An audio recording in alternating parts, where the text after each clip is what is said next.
and welcome again to the Inequality Chronicles.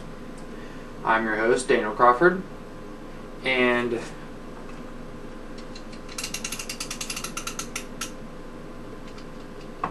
here we go. So, our four stories today are handling the pan, one CEO year equals 257 in people years, hurricane dollar sign versus the people, and indentured servitude. Alright, let's move on. Story number one. That is handling the pan. The article's title is Leaving Homeless Person on the Streets, $31,065, Giving Them Housing, $10,051. The sources think progress. The author is Scott Keyes, and the date of the publishing was May 27th. And the bullet points are as follows. A study by the Central Florida Commission on Homelessness found that it is 68% cheaper for taxpayers, at least in Florida, to help the homeless man than to leave them be. The chronically homeless tend to be people suffering from some mental or physical disability and are unlikely to be able to end their plight on their own. Among the greatest contributors to the elevated spending caused by not helping are the repeated arrests and instances of jail time, as well as the occasional visits by these outcasts to the emergency room. It is suggested that the taxpayers cut their own costs, as well as show some empathy by providing housing assistance, job training, and health care to these victims of hard times. Now, talked about homelessness in the first episode. The way I talked about that in the previous episode was through the references to tent cities. Now, it's obvious that homelessness is something that comes with having an advanced society as our obviously. However, it's not exactly inevitable. Now, as you heard, at least in one state, in the state of Florida, it has been demonstrated that it actually costs the taxpayers more in the long run to ignore the homeless than what it does to actually be good members of your community and lend a helping hand. But if that is your only reason for doing something, then there is something sad about your soul, for lack of a better expression. And these are our fellow human beings, not just our fellow Americans, our fellow human beings. And to ignore them is to basically, in essence, say it's okay for society to let me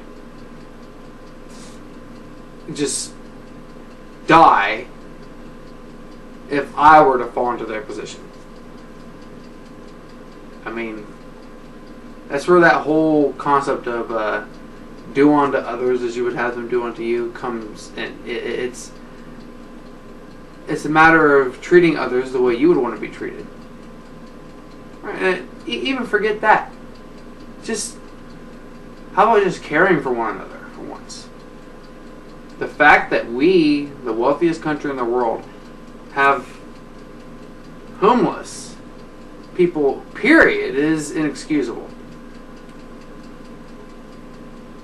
I mean, I mentioned in the previous episode that I'm not advocating that we just put these people in homes and just let them live off of others who work hard. I'm not saying that. Obviously, they need to be able to get up on their own 2 feet.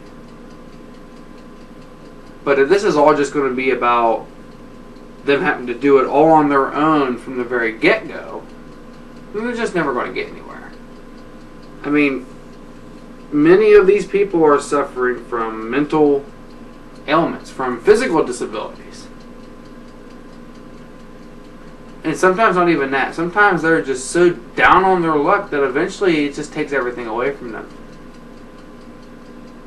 I mean, is it so hard to believe that, considering the slow growth of our economy in the past 5 years, is it so hard to believe that in that atmosphere that people would be homeless for reasons other than their own mistakes? And even if someone did make a mistake to get into that position, how does that absolve us as a society from our responsibility to one another? I mean, we're human. We don't possess the almighty powers of omniscience. We don't know necessarily what all of our decisions are going to mean for us in the future. So, by all means, it's irresponsible to to ignore these people just because they're in the position that they are, because you just happen to be doing better at that period of time. I mean, it's tempting to say, look, we need to do something because it's cheaper to do something than to do nothing.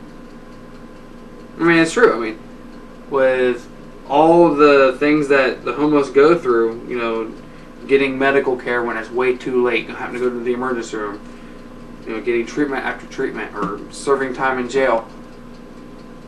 All these things could be rectified if we stepped in and helped them before it got to that point. Or helped them get on their own 2 feet to where they're providing for themselves. Now,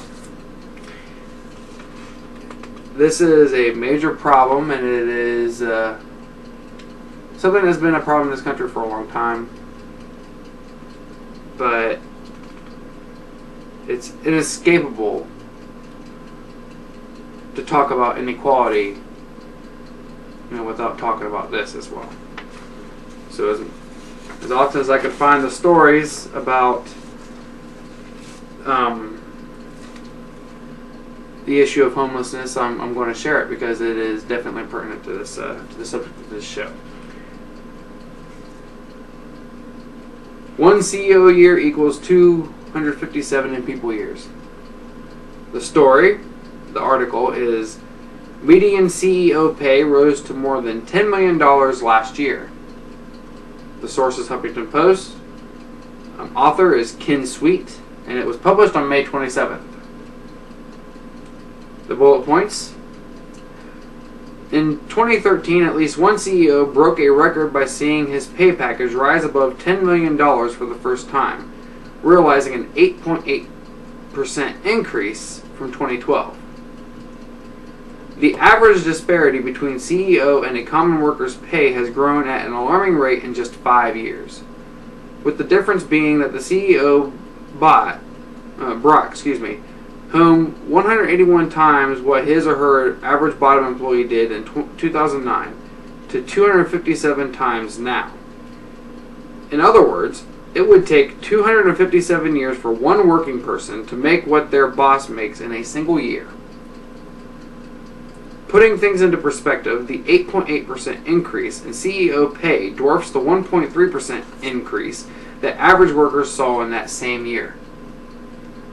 In defending the disparity, the companies claim that it's a reward for strong leadership, and think tanks like the Cato Institute assert that it's essential to attract said leaders to these roles to begin with.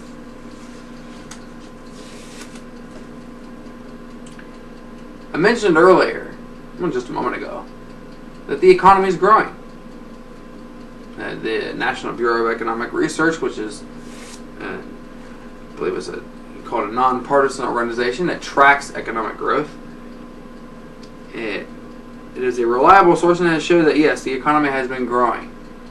The way we determine economic growth, whether we're in a recession or not, is if we have 2 consecutive quarters where there's either growth or contraction. The recession of 2007 to 2009 ended in June of 2009. And a lot of jobs have been created ever since then. However,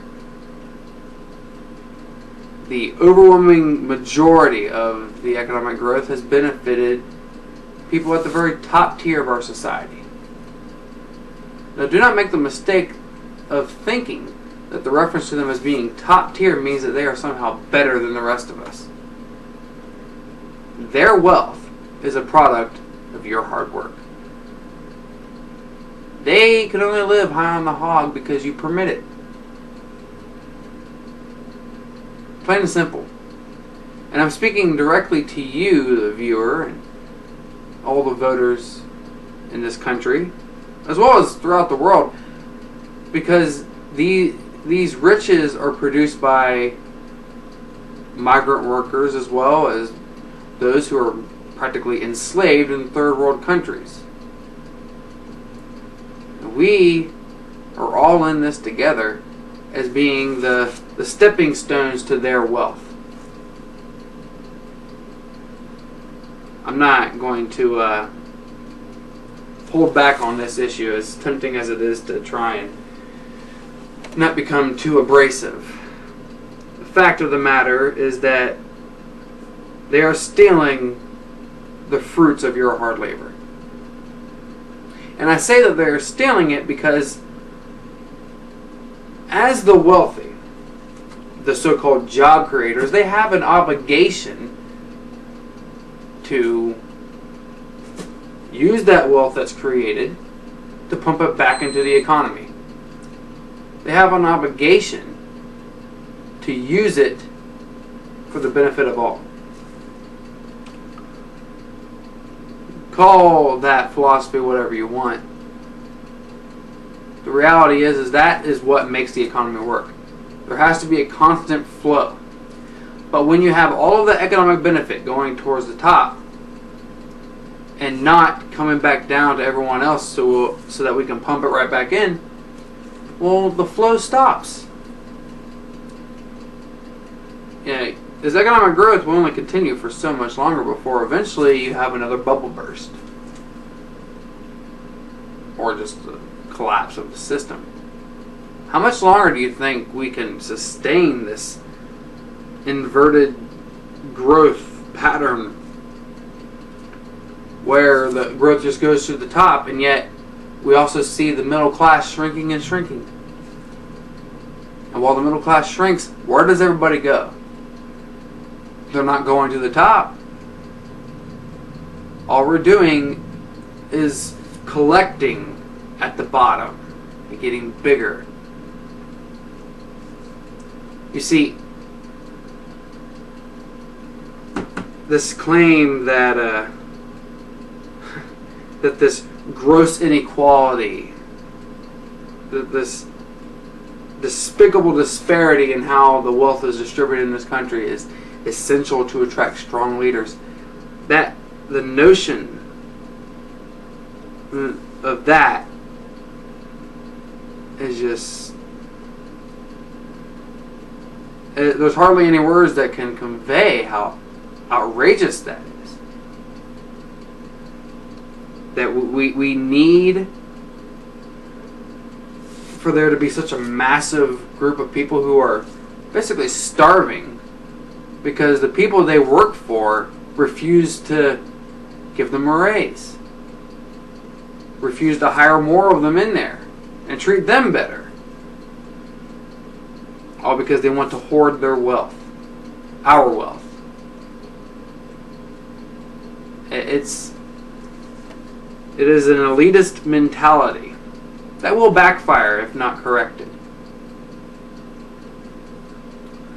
Droned on long enough about that, haven't I? Just remember that. It would take you 257 years to make what one of these CEOs make in 1 year. That's just on average. Hurricane $sign versus the people. The article is, the head of the IMF says inequality threatens democracy. Here are 7 charts proving she's right. The source is Mother Jones. The author is Erica Eichelberger. And the date of its publishing was May 28th. The bullet points. Christine Lagarde, who manages the international organization charged with the task of providing assistance to developing countries in exchange for their agreement to change how they operate, has issued a caveat that the rise of inequality is a danger to democracy, as well as stability and human rights. One report by the Credit Suisse 2013 Global Wealth Report found that the wealthiest 10% of humans overall own 86% of global wealth, and that 41% of our accumulated wealth belongs to less than 1% of humans. Meanwhile, the lower half of humanity only has 1% of the wealth. The International Monetary Fund also notes that the most unequal societies experience greater instability and slower growth. Part of the problem is that the banks are too large, which risks an economic catastrophe in the event that their operations fall apart. Once again, we go back to the concentration of wealth at the top. This isn't just confined to the United States. This is a global economic epidemic, a pandemic. And seeing how the world's economy is even more interconnected now than what it was back with the Great Depression, a calamity like the Great Depression would just obliterate us. You're talking about social upheaval, the likes of which the world has just never seen. As if it's not corrected. And I know I seem like an alarmist here. Sometimes when I say this kind of stuff, I think that I am, but is it really that unlikely? Do we really think that future generations are going to just tolerate this pattern? Do we think that our generation, the current generation, will much longer?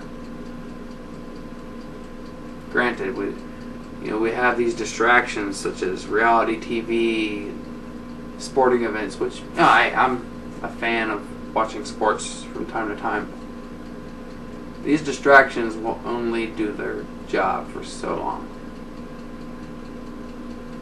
before people really just get tired of slaving away every day for nothing, next to nothing. We keep hearing all these excuses about automation, about how a lot of these jobs will be replaced by computers over time. How is that going to be sustainable? Is that realistic? That every one of these jobs, currently occupied by people who are begging for living wages, every one of these jobs is just going to be easily replaced by a computer? Let me ask you this. If in the long run the middle class just evaporates and all these jobs get replaced by computers, who in the hell is going to be buying the products in the stores in the end? Because there's nothing being done right now to curb the trend of our shrinking middle class. Think about that. 10% of humans own 86% of the globe's wealth. And the bottom half only owns 1%. 3.5 billion people, roughly, own only 1% of the world's wealth. Keep that in mind. Keep in mind the powder keg that is just being amassed here. And that's the fourth bullet point is a really good one here about the banks being too large. Nothing was done during the Dodd-Frank law from 2010 to curb big banks, too big to fail. The problem is still there. And honestly, we are one bank crisis away from an all-out collapse all over again.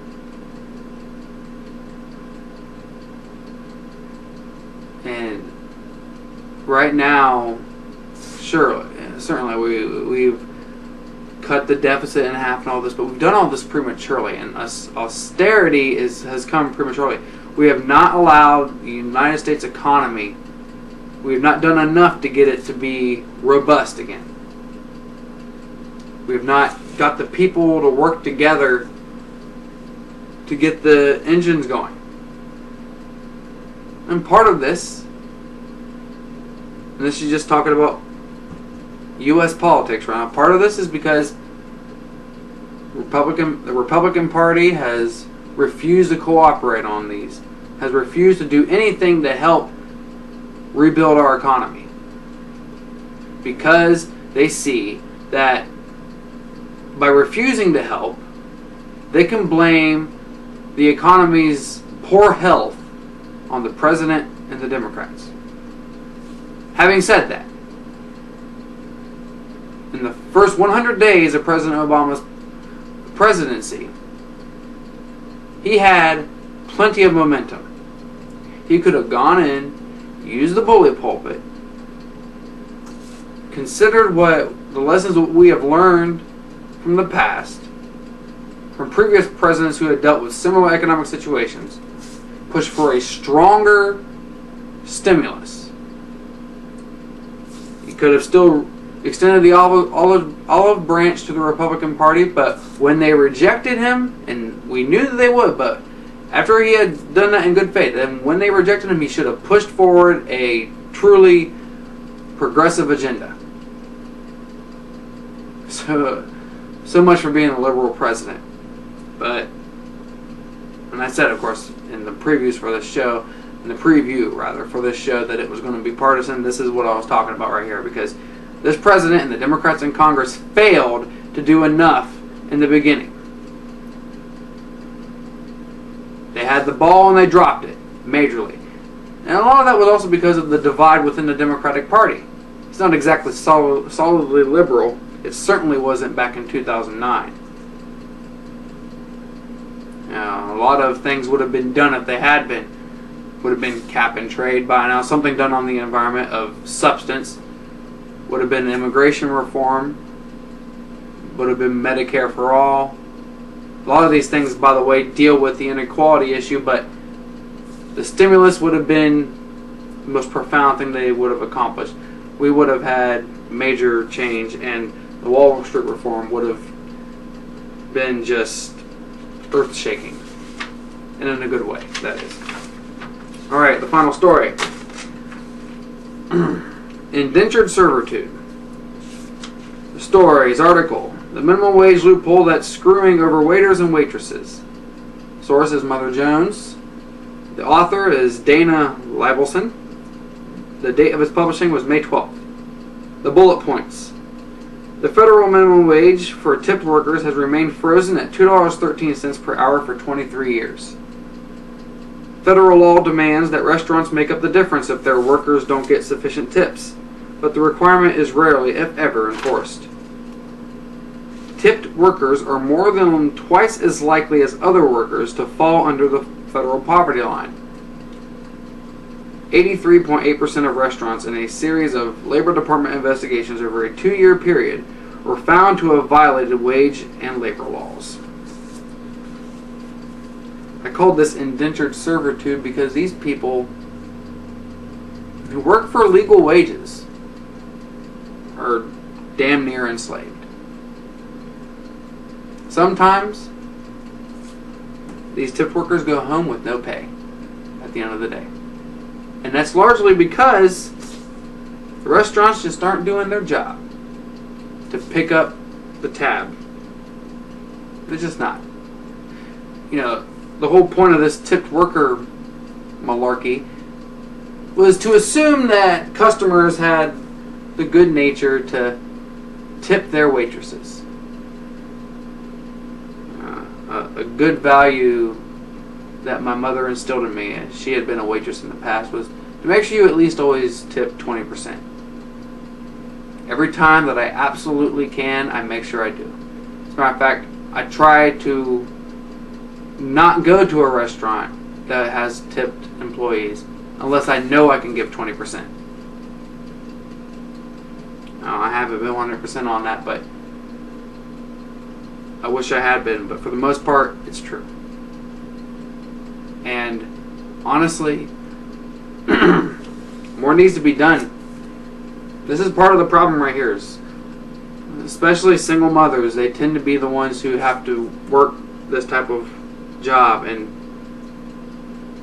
we expect them to be able to pull themselves up by their own bootstraps, to not have to depend on the rest of society for help. But yet they have to live in this outdated standard. I mean, 23 years that minimum wage has been stagnant. I think it's time to do away with the tipped minimum wage discrepancy. Well, you know what I mean. It's time to do away with that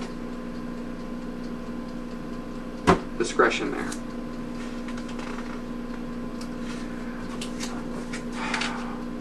So, to recap,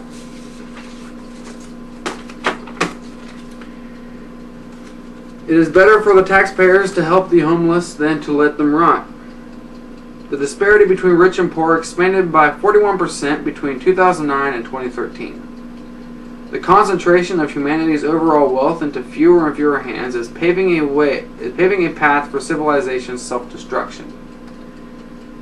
For more than 2 decades, tipped employees have been trapped in a minimum wage rate that was decent for same-sex workers in the 1980s, and the law's requirement that their employers pay them enough to make ends meet has been almost completely ignored with little accountability.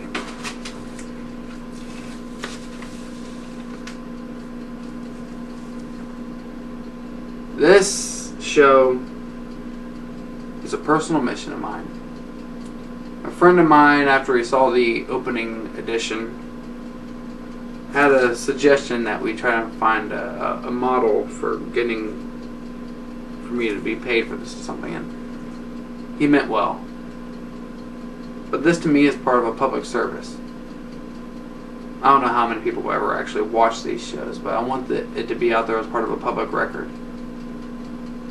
A record showing that that a group of us at least, were speaking out about these matters, trying to address this before things got really bad. And I really want to see change. I have two children, ages 5 and 7. I don't want to see a world of chaos where people are just practically killing each other for the essentials just to survive. Inequality must be addressed. Has to be rectified. There's no forgiving us if we fail here. There are many major issues facing us today. Many. And climate change is definitely one of them. We have immigration, the waning war on terror, inequality, the economy. It's the issue.